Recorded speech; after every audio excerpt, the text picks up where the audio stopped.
علامہ اسماعیل حقی نے حدیث لکھی، حضرت عائشہ صدیقہ رضی اللہ تعالیٰ عنہ فرماتی ہیں، تفسیر روح البیان میں موجود ہے، کہتی ہیں ایک دن حضور اچانک میرے ساتھ آرام فرماتے بستر سے اٹھے نکل گئے۔ ہمیشہ نبی پاک علیہ السلام کا طریقہ مبارکہ تھا، جب رات کو تہجد کے لیے اٹھتے تو کہتے ابو بکر کی بیٹی حق تیرا ہے، وقت تیرا ہے، پر اگر تو اجازت دے تو میں اپنے اللہ کو راضی کر لوں۔ آج حضور نے پوچھا ہی نہیں، بستر سے اٹھے چلے گئے۔ کہتی میں اٹھی، میں نے دائیں بائیں دیکھا، محبوب نظر نہ آئے۔ حضور کی طامت استعمال شدہ پڑی تھی، وہ طامت میں نے اٹھا کے اوڑھ لی اور میں نکل گئی حضور کو تلاش کرنے۔ کہتی ہیں جب میں باہر گئی مسجد نبوی شریف کے ساتھ جنت البقیع کی جانب، نبی پاک سجدے میں تھے۔ کہتی ہیں میں گئی، تھوڑی دیر کھڑی ہوئی، حضور نے آہٹ سنی تو پوچھا تو کون ہے؟ میں نے کہا میں عائشہ ہوں۔ تو محبوب نے فرمایا یہ عائشہ کون ہے؟ میں نے کہا یا رسول اللہ میں آپ کی زوجہ۔ فرمایا زوجہ کیا ہوتی ہے؟ یا رسول اللہ میں ابو بکر کی بیٹی۔ تو نبی پاک نے فرمایا یہ ابو بکر کون ہے؟ حضرت عائشہ کہتی ہیں میرا کلیجہ پھٹنے کو آیا، میں وہاں سے پریشان حال واپس آئی۔ جب میں گئی تھی تب بھی ہلکی ہلکی بارش تھی، واپس لوٹی تو پھر بھی ہلکے ہلکے قطرے بارش کے گر رہے تھے۔ میں آ کے ہامتی کامتی بیٹھ گئی، تھوڑی دیر گزری تو نبی پاک تشریف لے آئے۔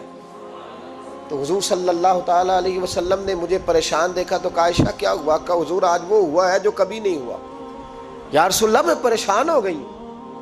حضور عجیب بات ہے، میں گئی ہوں، آپ نے پوچھا کون ہے تو میں نے کہا میں عائشہ۔ کا عائشہ کون؟ آپ کی زوجہ۔ فرمایا زوجہ کون؟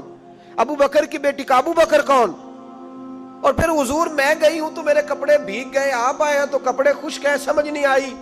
تو لفظ سنو حدیث کے، نبی پاک نے فرمایا عائشہ لی مع اللہ وقت، میرا اپنے اللہ کے ساتھ ایک وقت ہوتا ہے۔ کس کے ساتھ؟ آج میرا دوستوں کے ساتھ وقت ہے، آج میرا گھومنے کا وقت ہے، آج میرا خوش گپیوں کا وقت ہے، آج میرا سیاحت کا وقت ہے، آج میرا پکنک کا وقت ہے۔ میرے نبی پاک نے فرمایا لی مع اللہ وقت، عائشہ میرا اپنے اللہ کے ساتھ، میرا اپنے اللہ کے ساتھ ایک وقت ہوتا ہے۔ اس وقت نہ وہاں کوئی فرشتہ آ سکتا ہے، نہ کوئی نبی اور مرسل آ سکتا ہے۔ جب فرشتہ اور نبی نہیں آ سکتے تو عائشہ اور ابو بکر کیسے آ سکتے ہیں؟ تو کہا یا رسول اللہ پھر وہاں ہوتا کون ہے؟ تو حضور فرمانے لگے ایک میں ہوتا ہوں، دوسرا میرا رب ہوتا ہے، تیسرا کوئی موجود نہیں ہوتا۔ امت کو درس دیا ایک وقت 24 گھنٹوں میں ایسا لایا کر جس میں تو اپنے رب کو دکھڑے سنائے، جس میں تو دعائیں مانگے، جس میں تو عرض و نیاز کرے، جس میں تو اپنے گناہوں کی معافی چاہے۔ اعلیٰ حضرت کے والد گرامی سے کسی نے پوچھا مولانا نقی علی خان صاحب سے کہ حضرت جی فرعون 500 سال ہی حکومت کر گیا، 500 سال ہی حکومت کر گیا، اللہ کا مقابلہ کرنے والا پکا کافر بے ایمان۔ تو آپ فرمانے لگے ملا رومی کی وہ کتاب پڑھو مثنوی، جس میں انہوں نے لکھا ہے کہ جب ساری دنیا سو جاتی تھی تو فرعون اٹھ کے مصلے پہ بیٹھتا تھا، کہتا تھا یا اللہ معاف کر دے، رب تو ہی ہے، گناہگار بڑا ہوں پر مہربانی کر۔ روز معافیاں مانگتا تھا تو رب کریم کی قدرت نے مہلت دی کہ روز توبہ کرتا ہے، چلو ایک دن سچی بھی کاری جائے تو اچھا ہے۔ اللہ نے مہلت دی، اور میرے بھائی اگر تو روز رات مصلے پہ بیٹھے تو تجھے مہلت ملے، عذاب نہ آئے۔ اگر تو اپنے رب کے ساتھ تنہائی کرے تو اللہ تجھے مہلت دے، سزا نہ دے۔ لیکن ہم یہ وقت نکالتے ہی نہیں، اللہ کے ساتھ میت کا ہمارا مزاج ہی نہیں۔ ترمذی شریف میں نبی پاک علیہ السلام نے فرمایا دنیا داروں کو دکھڑے نہ سنایا کر، مالداروں کے سامنے رونے نہ رویا کر، یہ تجھے کیا دے سکتے ہیں؟ تو اٹھ کے جائے گا تو کہیں گے محنت کرتا نہیں، روز مانگنے آ جاتا ہے۔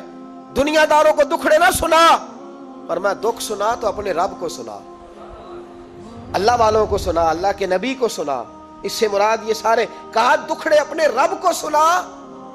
اگر تو اپنے رب کو دکھڑے سنائے گا تو تھوڑی دیر ضرور ہوگی، لیکن ایک دن ایسا ضرور آئے گا، میرے مصطفیٰ کریم فرماتے ہیں رب تجھے دنیا سے بے نیاز کر کے مالا مال فرما دے گا۔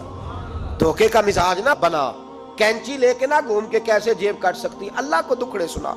حضرت عائشہ عرض کرنے لگی حضور چلے یہ تو سمجھ آ گئی، لیکن بارش مجھ پہ پڑی آپ پہ پڑی نہیں۔ تو کہا عائشہ تم نے اوڑا کیا تھا؟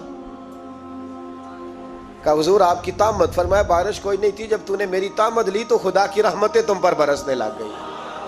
تو حضور کے وجود سے لگی ہوئی چیز کوئی اوڑھ لے تو رحمت برستی ہے، تو میرے نبی کی مسجد چومنے سے کیوں رحمت نہیں برستی؟ جالی چومنے سے کیوں نہیں برستی؟ جہاں جہاں حضور رکے، جہاں جہاں نبی پاک ٹھہرے، وہاں جانے سے کرم کیوں نہیں ہوتا؟